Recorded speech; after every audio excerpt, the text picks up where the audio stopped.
Hey everyone, welcome back to the channel. My name is Danny Chess and welcome back to Racer or Random SCP Review. Um, Here we will be randomly selected SCP will be reviewed by me, by us, probably. Well, not probably, but really, will be reviewed by us, and then, basically we'll just randomize, you know, which SCP would be selected to be discussed, right?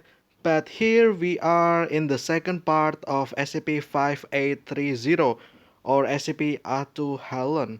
Ahtohallan or Ahtohallan, but yeah, I think I will just pronounce it Ahtohallan. If you guys know how to pronounce this, then let me know. Also, it's SCP-5830, by the way, not 53080, but yeah, whatever. Whatever I said, SCP-5830 or SCP Ahtohallan.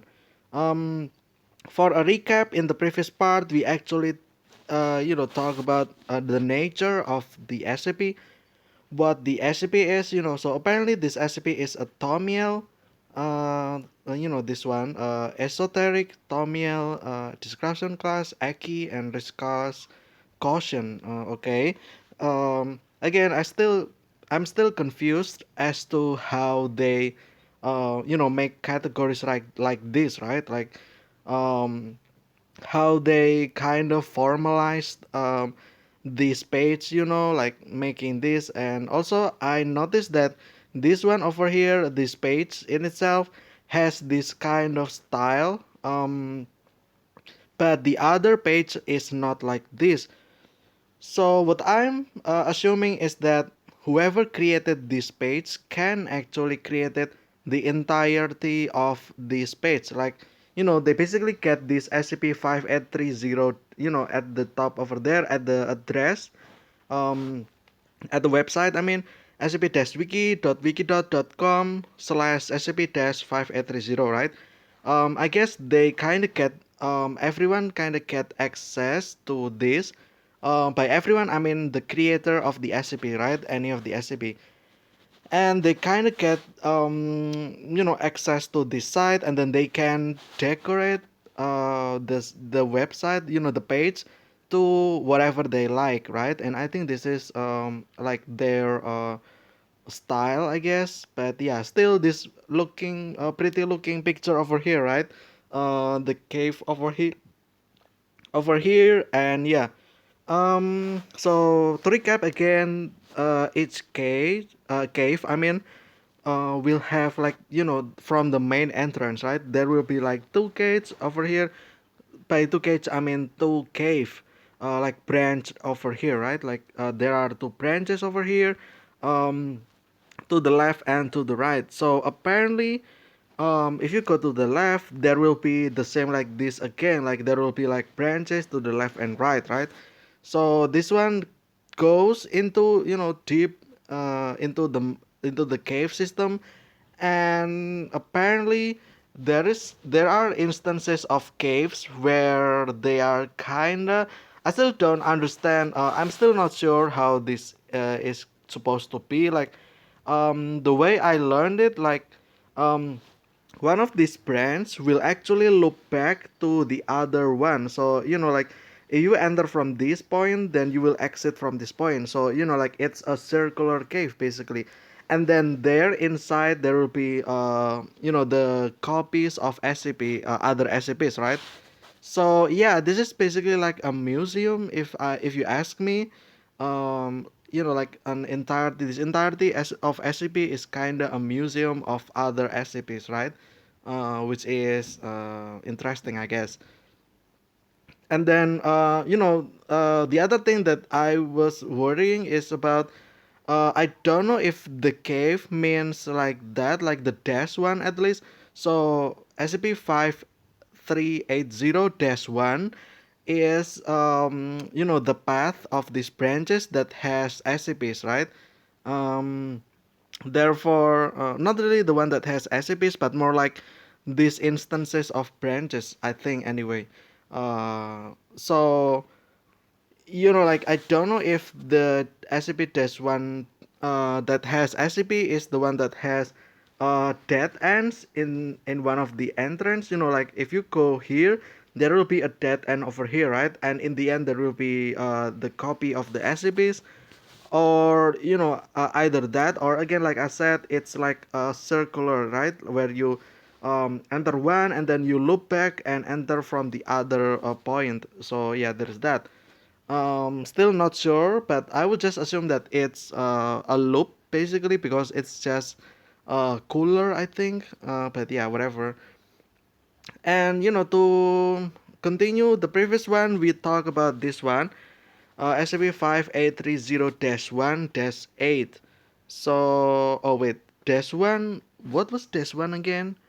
Uh, dash one is the.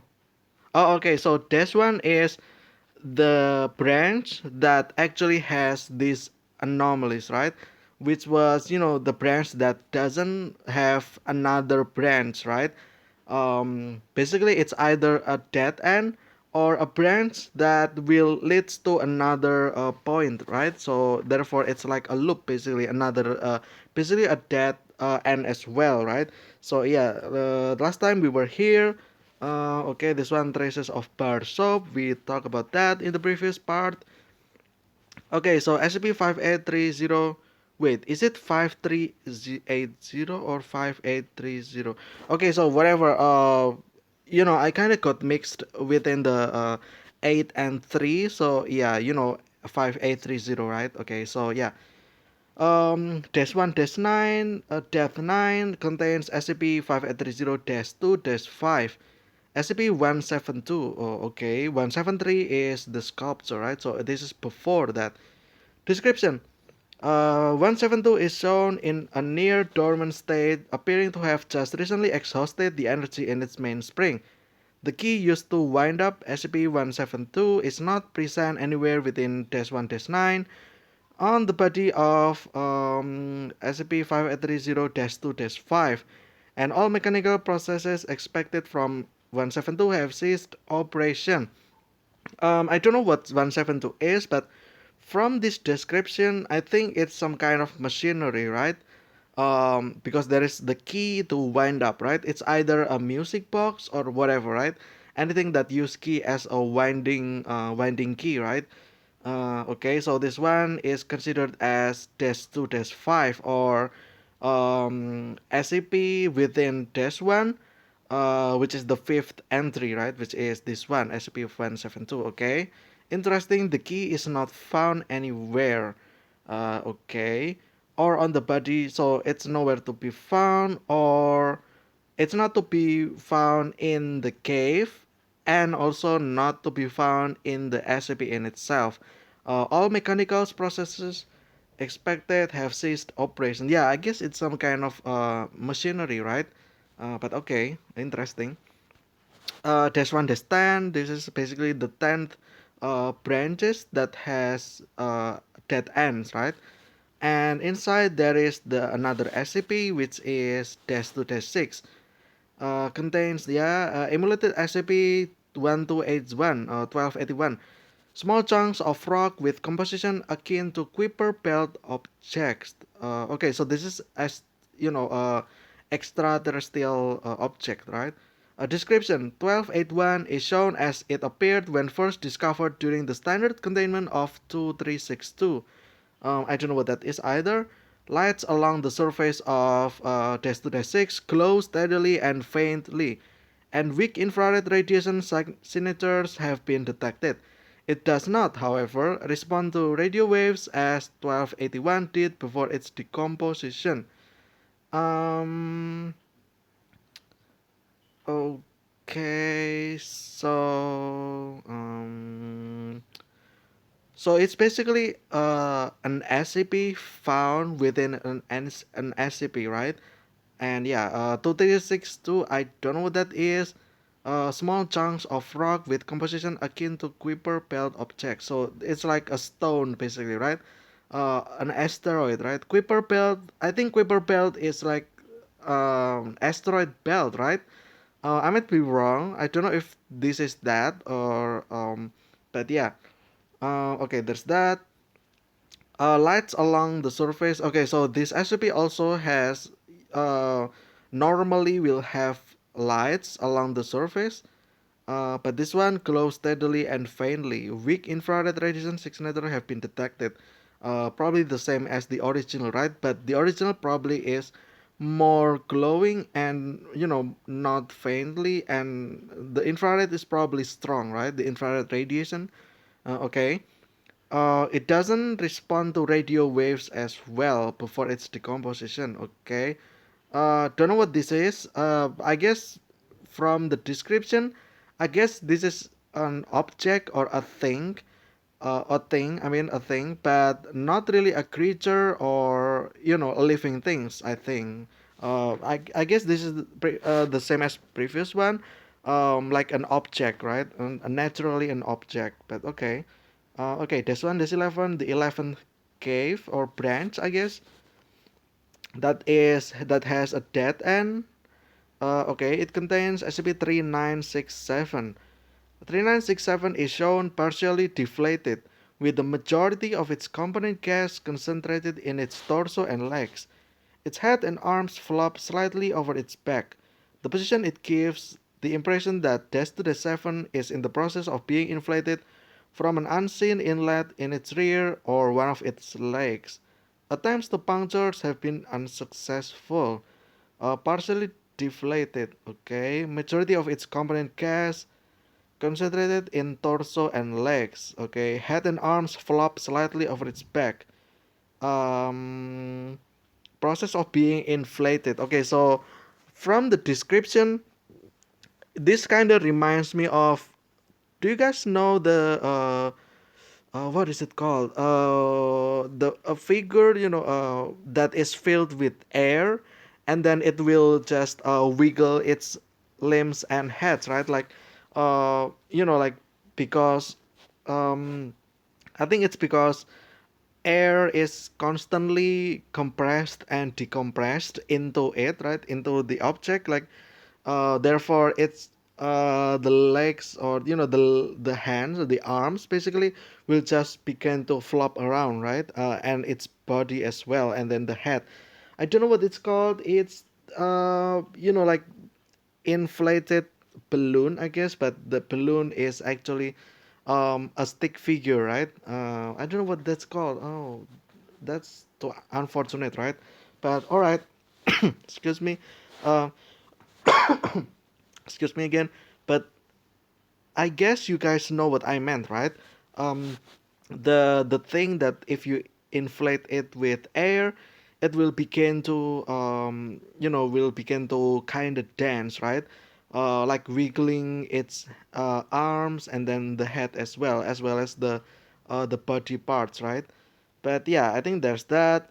Um, Interesting enough, because the whole thing is frozen in time and space, right?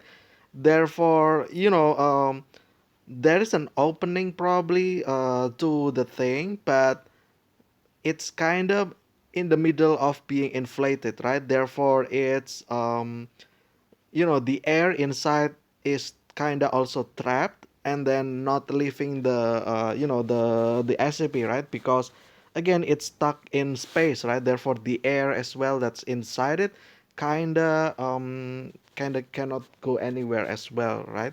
But yeah, okay, this one, this 12 the 12 cave, I guess, branch. SCP-323, single caribou antler blood. Okay, we don't know what that means.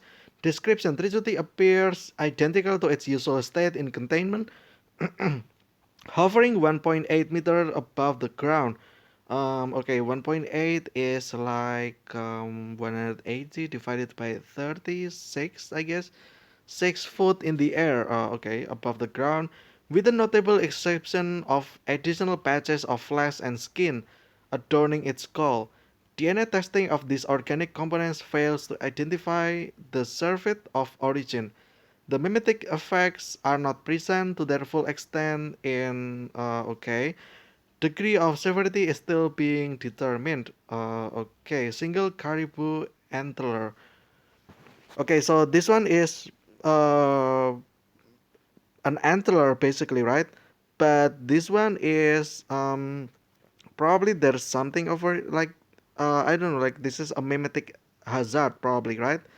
Okay, flesh and skin adorning its skull. Okay, so basically the whole thing is kind of rotten, I guess, like bones and skeletons basically, but the exception will be the skull, which still have the flesh and skin. Okay, that's actually creepy to be honest. Okay, mimetic is not present, which is, I guess, yeah, makes sense. Degree of severity is still being determined. Okay, still under research. Okay, Dash 13 contains walrus tusk fragments. Oh, interesting. Walrus, you said, huh? I guess this one is the same as the first one. Yeah, like this one. The polar bear for tufts and trace of seal blood. It's probably the blood of the seal or the walrus over here as well, right? This one, the walrus tusk fragments. Okay, dash 14, empty, okay. Dash 15, okay, dash 2, dash 9, SCP-3035. 11 instances of 3035 appear on the floor of dash 1, dash 15, the 15 cave. They cannot be crushed or destroyed by any means. It cannot be determined if this copy exhibits the mimicry properties evident in 3035 due to their lack of locomotion or response to stimuli. Okay, so from this, I think the 3035 is kind of moving objects, I guess. Um, it will be moving, I guess, because like their lack of locomotion, right, or response to stimuli. Um, I think this will normally move if it has the response, but this one is not moving, right? Or like uh because the stimuli will do nothing, right? Because it will not move in the first place, right? So it cannot be determined if it will have the mimicry properties or not. But okay, interesting. Dash 16 Inuit Spearhead. I don't know what Inuit means, but spearhead, I think it's like a tip of a spear, I think. Okay, interesting. 17 will be okay. This one there is something. SCP-294 fragments of adult human teeth, tip of a human tongue. That's kind of disgusting, but okay.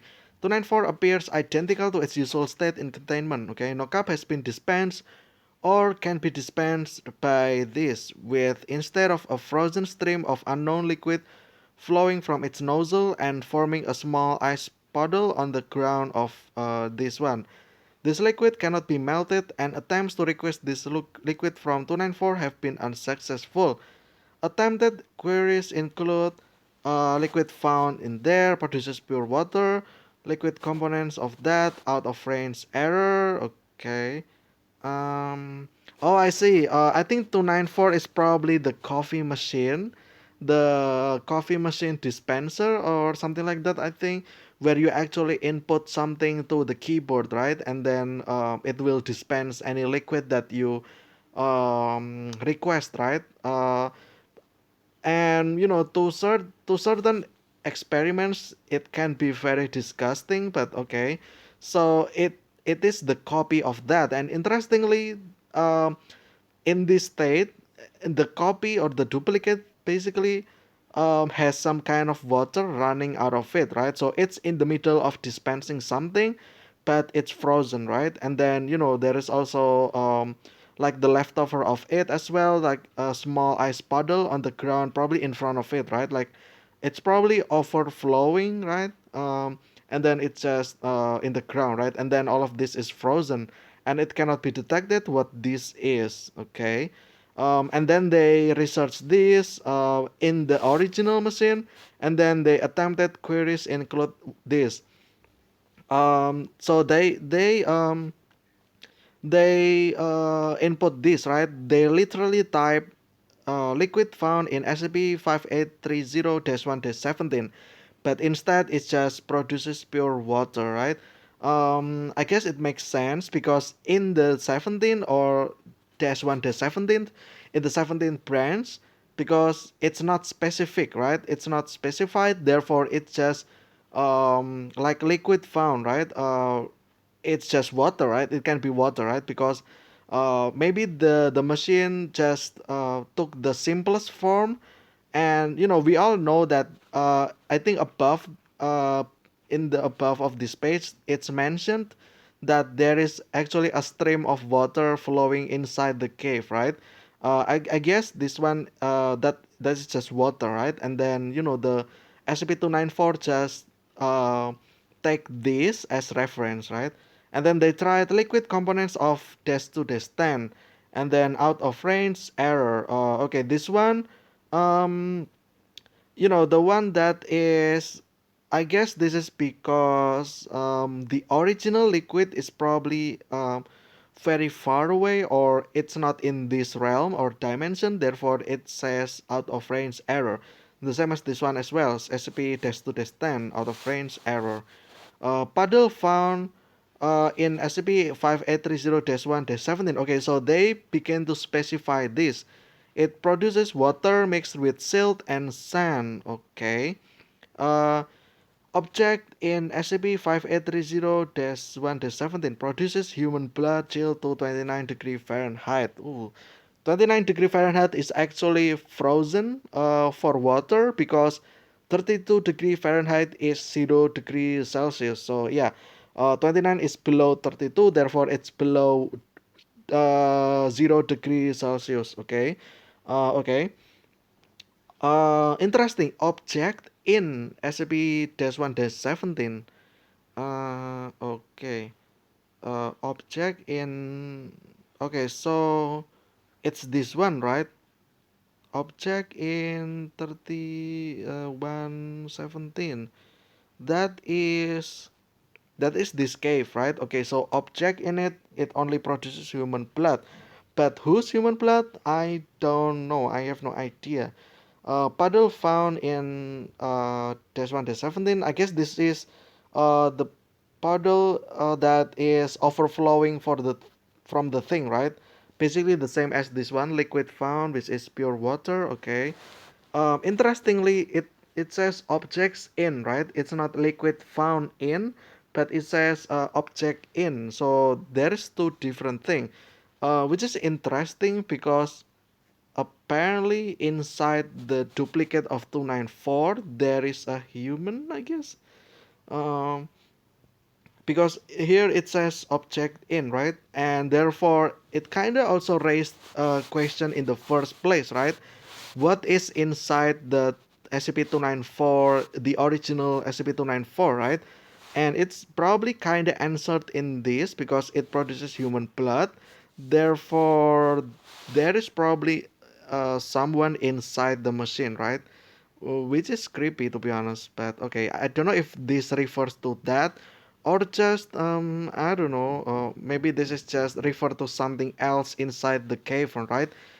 Maybe there is actually someone there that they don't know, right? Maybe underground, probably like a little bit of underground, frozen, or anywhere, or maybe in the walls. I don't know, right? But yeah, but maybe this is just you know inside the 294, which is there is human over there. Okay. Okay, this one we already read in the previous part. Okay, we still have 5 more minutes, I guess. Okay, but I think, well, it will be very unproductive, right? Because we only discuss about nine another chamber. I guess we'll go a little bit more paragraphs over here, I guess. As at this time, the complete inertness of instances of DES2 or the SCPs cannot be fully verified. Ongoing experiments have inferred amounts of anomalous activity prior to discovery of 5830 in the majority of instances. Discovery 5830 was first discovered on something something 20 something. Okay, so this is recent, right? Like somewhere it's basically in the 21st century, right? By Dr. Hans Knudsen and Dr. Daniel Morehouse. both climate scientists working from something university as visiting Harvard probably or Oxford, but no, this is too long for that. 1, 2, 3, 4, 5, 6, 7, 8, 9, 10. Okay, so search any university with 10 letters and you will find this, I guess. Okay, as visiting and associate professors respectively to measure ice sheet melting and calving in the far northeast of Greenland. Both Knudsen and Morehouse joined an expedition with 5 additional researchers and a handful of crew from the village of Daneburg north to begin their research. 9 days later, only Knudsen and 4 others returned.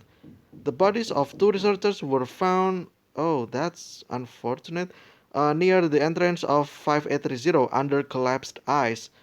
Uh, okay. Morehouse and a Tunumit Inuit man were found dead in SCP-5830-1-3. Okay, dash 3 is the chamber number 3 or cave branch number 3. Oh, okay. Corpse of Daniel Morehouse. Corpse of okay. So that's why. Okay. SCP-733. What is this again? Um. Uh. Okay. So this one is the one that I questioned if this is either Abel or Cain, right? But okay, interesting. So they died here. Okay.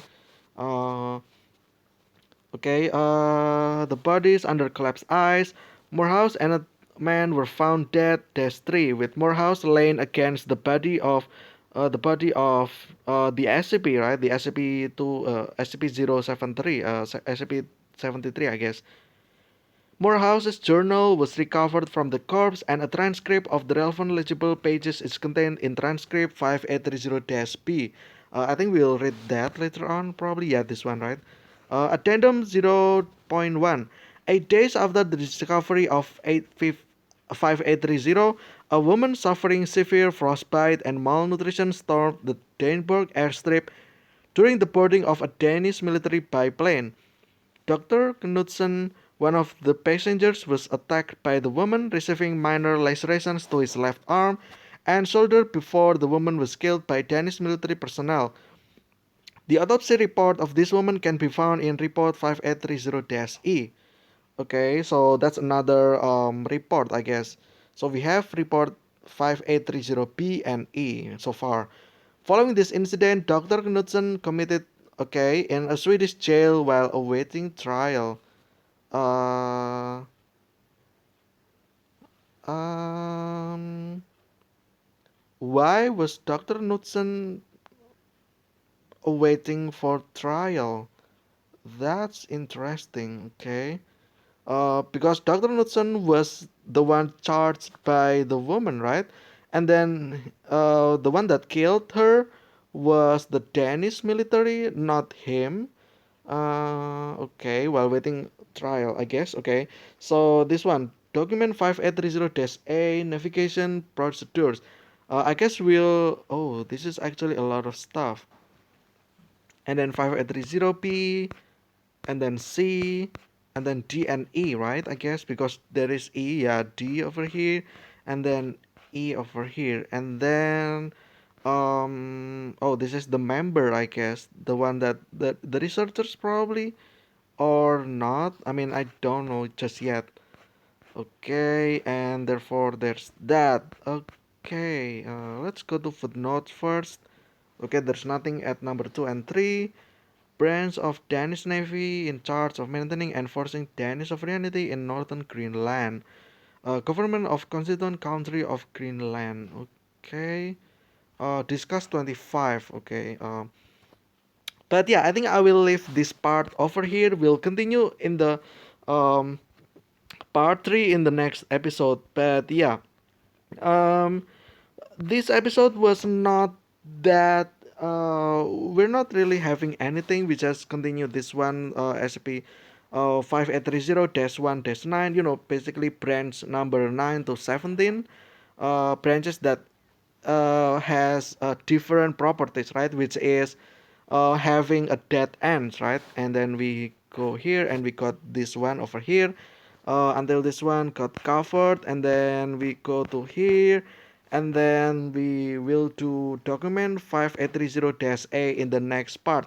But unfortunately, that's all the time that I've got for today's episode of Racer, part 2 of SCP-5830, or SCP-5830 Ahtohallan.